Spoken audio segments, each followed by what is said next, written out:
And welcome to the special edition of the Beit Midrash News Incorporated Network, an interview with Rashi. Thank you for joining us, everybody, and thank you, Rashi, for joining us. Thank you for having me, Eytan. Thank you to your boss, Chuck Henry, who invited me here. Tell me, Rashi, why did Chuck Henry invite you here? You know, I've been studying the book of Noach, and he wanted me to share some of my analysis. And I noted particularly that in two verses, the verb vayechel is spelled differently. The first time, it's spelled with just one yud, and the second time, it's spelled with two yuds. So it's very intriguing, and I was doing some research as to why the disparity exists in the spelling. So it can appear to me, I can deduce from this that you believe it has to do with grammar. And do you have a reason? Vayichal is listed twice. One time it says Vav Yud Chetz Lamed, and the other time it says Vav Yud Yud Chetz Lamed. What is the significance of this extra Yud? I will share to you in English so you can understand in a moment, but I would like to read it in Hebrew as well, so let me see. Oh, oops, I brought the wrong tikkun. Let me go fix it over there. Let me go get the right one. I'll be right back.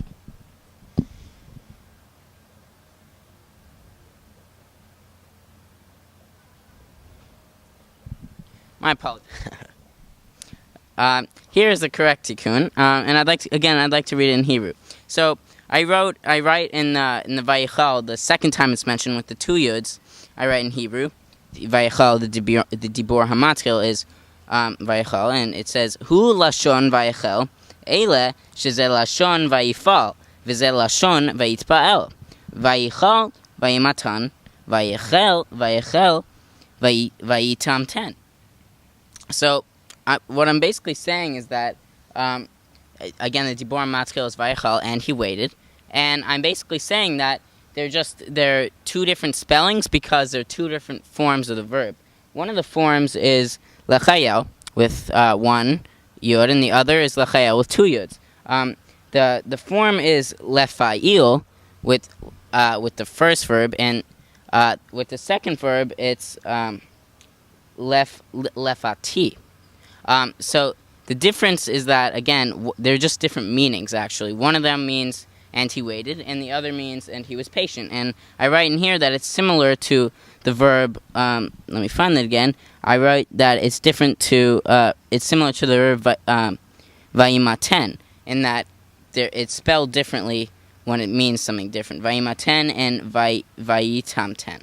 So, but I would like to point out, although this is something very simple that I pointed out, my colleagues, Sidney Barinholtz and Ali Deutsch, they noted that they thought that Vayichel with the second yud was a similar situation to when Avram became Avraham, and that God's presence was with him, and that's the discrepancy in his name. Although I don't believe that's the case, because this makes sense logically and grammatically, but I see where they're coming from, and I think it's a very intriguing point to consider.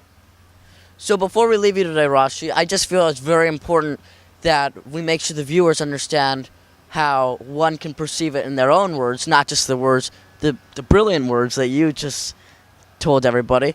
But tell me if this is fair to say in my own words, that first of all, Vayichal, it appears twice, and it means waited, to wait. Second of all, the difference in spelling only has to do with the grammar and the meaning of the words. Is that a fair conclusion of in my own words? That is a good way to make it basic and simple, yes. Okay, Rashi. Well, we thank you so much for joining us today on Beit Midrash News Network. And we thank you for joining us. And for all of you tuning in, have a great day. Goodbye, everybody.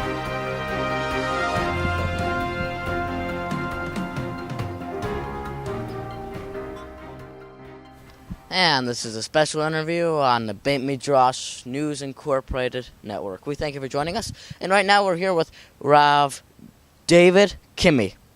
First, before we get into why you're here and what you're commenting on, tell us a little bit bit about yourself? You know, Eytan, I prefer to be called Radak, and I like to comment on the book of prophets generally, and I generally focus on the ethical dilemmas and philosophical questions in the text. But here I'm focusing on why the discrepancy between the spelling in the word Vayachal, similar, I think, as Rashi you were telling me before. Rashi he's a great guy. I admire his work, and I would hope he admires mine. I've been told we look alike. Isn't that funny? Yes, that is very funny. Well, you mentioned Vayichal, and coincidentally, Rashi is commenting about the same exact word. He has the same exact question about this word. Can you tell me and the viewer, what do you believe about this word? What is the significance of it? And why is it important? You know, it's not that important. I was published in this Torah Chaim, so I would like to read to you what in Hebrew first, and then I'll explain it in English.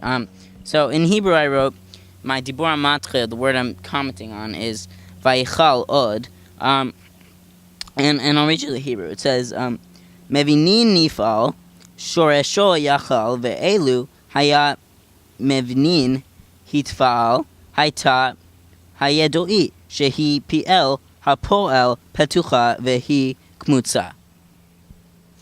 So it's a little bit confusing, the way I structured that, but I think you would agree, right? Yes, but I have a question. What do you mean? Yeah, I should have probably structured that a little more clearly. What I meant to say was, the literal translation here is, I'll read it to you, it's, and he waited again. We understand that the root of the nifal means to wait, whereas we understand that here the root hitfa'al has the extra yud in it. So that in pasuk aleph is open. The verb in pasuk aleph is opened, but the verb in the other in here in this pasuk is clenched or closed. And what I mean here is that there's a different meaning between the two verbs. That's what I'm trying to explain. And I would just like to finish by saying, although I had a simple explanation, I think, Rashi may have said this too about Sidney Barinholtz and Ali Deutsch. They had an explanation saying that Noah was like Abraham. And I think you've already heard this. I think your audience has already heard this, but I just found that very intriguing. Is there any significance to the grammar? As I did just explain that. Yeah, awkward. I'm just kidding. Well, there we go. In our own words, grammar plays a big role with this word. And similar to what Rashi said, our own words, as was said before, I would like to thank you for joining us, and I would like to apologize to the viewers. As you can see, Rav David, unfortunately, is aging, and with aging comes loss of hair. As you noticed, his beard is slowly falling off. Anyways, thank you, Rav David. We thank you for joining us.